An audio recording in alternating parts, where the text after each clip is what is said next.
Howdy, lieutenants and economists. The most volatile, evil, disgusting things on the planet, humans.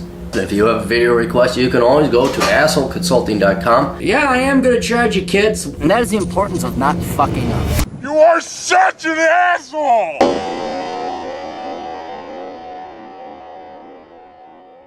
Dear Asshole Consulting, I want to know if I should continue maxing out my 401k or if I should stop or reduce the contributions for a few years so I could pay off some debt and maybe save cash for other possible future investments. I have no savings other than 401k and lots of debt.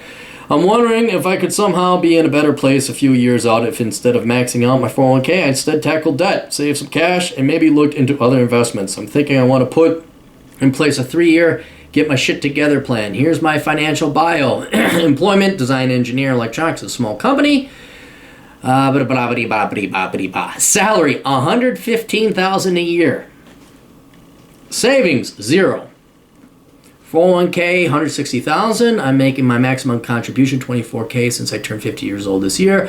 I qualify for the catch-up contribution. In addition to my company matches another 4.4k per year, so my total contribution is 28. Credit card debt, $17,000 at 15%. Car loan balance is $22,000, 2015. Car loan balance? I'm sorry, are you a 23-year-old boy who wants to go impress girls with a car? Why did you buy a new car? Why do you have a brand new car at that age?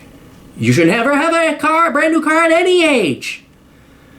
I'm 1 year into a 6-year, 5.6% loan. Real estate, I bought a house with my sister back in 2007. She lives there and pays the mortgage. It's worth about $200,000. $220,000 in the mortgage principal balance is about $200,000. Other investments, I own 1.5% of the company I work for. I quit about 7 years ago, but they sucked me back in with better scheduled money. The company has averaged 50% annual growth in the 10 years I've worked there, and it does about $12 million in sales, 30% margin. The principal owners are getting older, and the scuttlebutt around the office is that they're thinking of selling, which means some money might be coming my way in the next few years, or alternatively, I might be out on my ass in the next few years. Any idea of a ballpark estimate for what an engineering manufacturing company of this would sell for?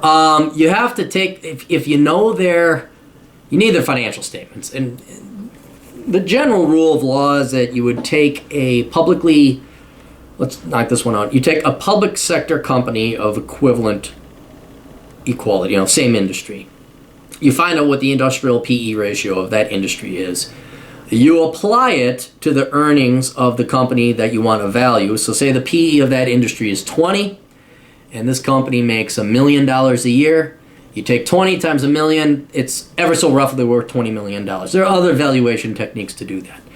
Well, that's the ballpark. However, since it's privately held, you discount it by 30 or 35%. So you're looking at a ballpark figure, 0.26, $14 million. Okay, that's rough ballpark. I mean, there's other people that go and do valuations, and there's the cash flow method, there's the reconstitution method, there's discounting, market inference pricing, capitalization, what I talked about there.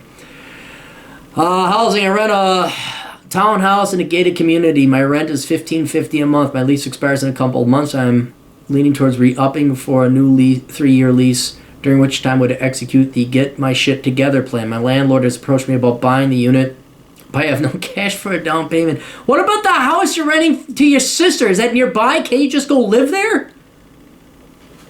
I also have a foreclosure in my history, so it's unlikely I could get a desirable financing. Oh, you'd be surprised. Banks are desperate. If it was 7 years ago or more, they'll probably give it to you.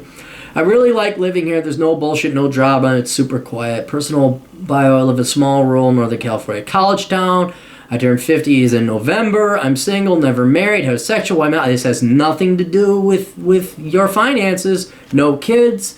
I would probably fall into MGTOW classification. I'm not carrying. It's highly unlikely that I'll ever be married. I'm an avid CrossFit person.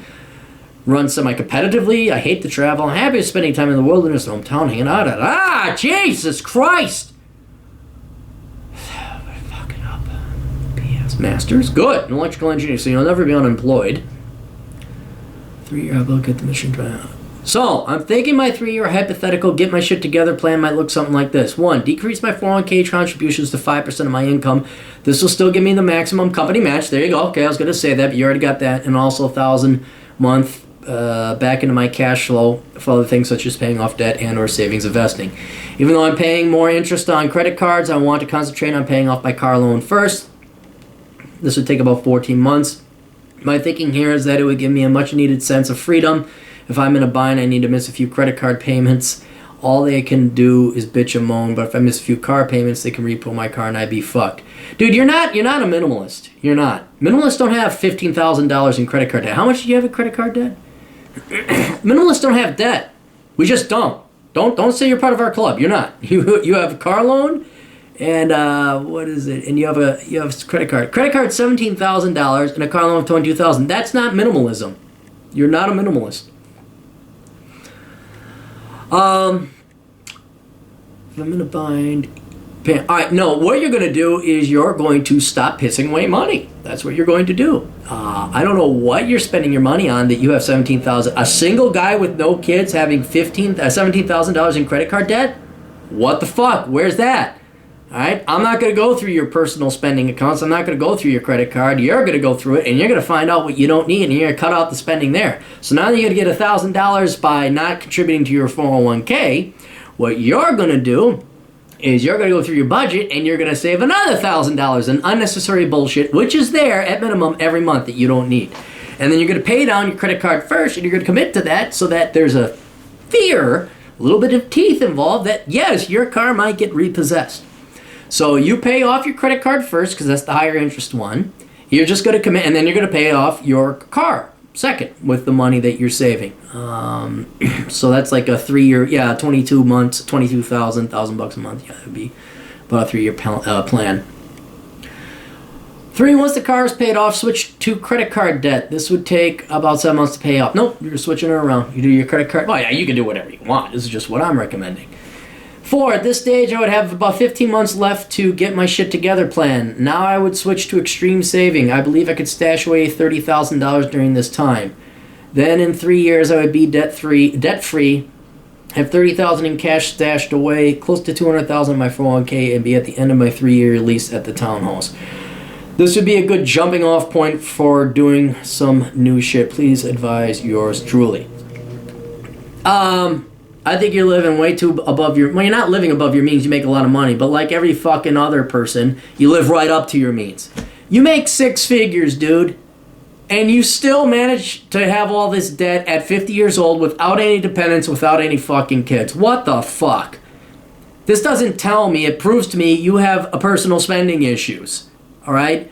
What I would do, seriously, tackle the credit card debt, sell that fucking GTI, get as much money as you can for it, pay it off. I mean, you're not going to get your 22 grand. I guess, I mean, Lord knows what's left. Go find a piece of shit cheap car that you could drive around and use for transportation. And just go online. Go to autotrader.com. Find an old salvage car. Get it on the cheap. Get rid of this fucking Volkswagen. You don't need it. Scale down your contributions to the point that you still get your match contribution, and then just go through your personal finances and your spending and cut out all the fat and the bullshit. I would also try and find a place. I don't know what rental rates are like over here. Maybe $1,550 is a great deal. I don't know. I mean, that is a steal in San Francisco. I don't know what the rental market looks like in your place. But if you could move in with your sister, that'd free up a lot of cash a lot quicker. And I know that maybe, my sister, well, give her a cut on rent, but that'd save you a lot of money as well. But just, honest to God, you don't have an income problem, you have a spending problem. Brand new Volkswagen, what the fuck? Get rid of that shit. So, build up a little bit of a cash reserve, find out what you can get for your Volkswagen, build up that much more cash, pay that off. Trade in the car, get yourself a new piece of shit that gets you from point A to point B. Then you tackle your credit card debt, move in with your sister, don't renew that lease,